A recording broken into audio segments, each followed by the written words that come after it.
again, one final thing I keep on thinking about once to mention. There's a systems dynamics group run out of the University of Worcester, Worcester Polytechnic, by a guy called Mike Radzicki. Also a guy called Dave Wheat, W-H-E-A-T, who's based at the University of Oslo, and of course the whole Forrester group at MIT. Those, I think, are the foundation of which we could build an engineering-based economic, and we desperately need it. Well, I do believe that's good advice, and as an engineer who actually went and got an MBA, I have to tell you, one of the first things I had to relearn was that the dependent and independent axes are reversed for the economics crowd. But it's nonsense. That. Yeah, well, if I manage to survive it, it's nonsense. And one thing I've done is, apart from the work I do on finance, in Chapter 4 of my book, Debunking Economics, is titled Size Does Matter. I had a lot of fun with chapter titles in the book. Yeah. And that was the whole obsession, neoclassical economists. The school that dominates economics is called neoclassical economics. It's a particular religious belief dressed up in mathematical terms. It is not a sound analysis of a capitalist economy at all. But they have this idea about competition is better than monopoly. And part of that argument goes, you would have done with your MBA, you have a downward sloping market demand curve, so they've got actually the wrong way round, but they show demand falling as price, or demand rising as price falls, given the way they draw the curves. Right. And then supply being a rising function, as price rises, so does supply.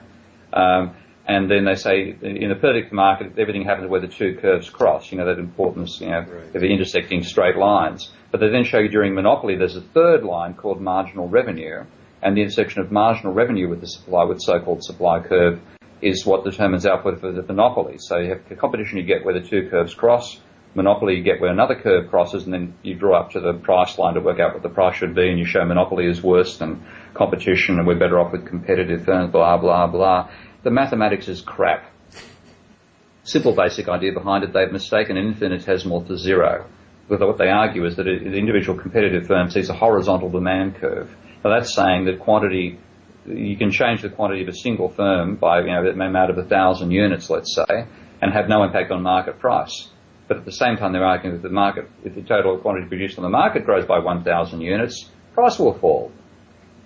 I've gone through the logical conundrum, and the mathematics is nonsense. Yes. They have a different theory which isn't so bad, but it actually only works if you can actually model competition as a one-off shot. They call the Cournot-Nash game theoretic solution. So I pull that all apart in a couple of articles in Physica A. I can't get it published in straight economics journals, but I get it published in non-orthodox economics journals and physics journals and so on. So the whole foundations, right from the whole idea of supply and demand, is bad mathematics, and it's time we just got rid of them. Well, I appreciate your insights, Doctor. And again, in the interest of educating our engineer readers, I did want to mention again your book, Debunking Economics, The Naked Emperor of the Social Sciences. And I recommend that engineers read this book. Any engineer who aspires to be among the next generation of engineer capitalists should get this for their library. And knowledge is power. And you can find Dr. Keene's blog at www.debtdeflation.com. And when I was there, I saw that you were working on a new book to be titled Finance and Economic Breakdown. Is there anything you can tell us about that? It's putting the models of Hermann Minsky, who's the person who we now regard as the person who understood how capitalism functions properly and pointed out the danger of letting the financial system take over, putting his models into mathematical form and then trying to make them accessible for the general reader, plus expanding them dramatically. So I combine Minsky's views of what he calls financial instability with the work of a group called the circuit theorists who emanate mainly from Italy and France, about how money is actually created within the economy. So rather than living in what's called a fractional reserve system, the actual creation of money is the reverse. The financial system creates the loans and the deposits simultaneously. First of all, goes looking for reserves if they need them later, and most of the reserve systems will leak like a sieve. The American system is a classic instance of that. You have a so-called 10% reserve ratio, but in fact it only applies to household deposits. There's no rule like that at all on corporate deposits, and no rule on euro currency transfers and so on. So I combine that to give you a genuinely monetary model of the economy, and then I'm trying to make it something which is accessible to the general reader. So I've worked out a tabular way of building systems of coupled differential equations that describe financial systems. And that at the end of that, I'm now building a multi-sectoral model. So economists have failed to build a model that shows the input-output nature of production in a dynamic sense. Ironically, it's because they excluded two of the most essential aspects of capitalism, being the fact that it's a monetary system and that things take time. So they try to have a monetary system where everything happens in equilibrium, and they could never get it to work. I've managed to make a multi-sectoral dynamic monetary model work quite successfully. But that's the hairy end, and at that end I would much appreciate some assistance from engineers in advancing the modelling, because I think that's this type of non-linear, dynamic, non-equilibrium modelling is what we need to model how the capital system actually functions. And in closing, I'll say one thing about capitalism. I'm both a critic and a fan.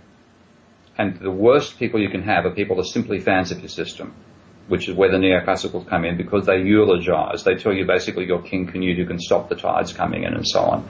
And that's what gave us this catastrophe in the first place. So what we read, above all else, is a break from ideology and a move to realism in how we analyse the economy. And on that front, I have more faith in engineers than virtually any other professional group on the planet. Well, typically they are problem solvers, and the ones that I've had the chance to meet are usually motivated by making the world a better place. So maybe we can work together. And, I'd appreciate that. Doctor, I thank you very much for your insights and being with us here today on Engineer.net. Thank you. You're most welcome.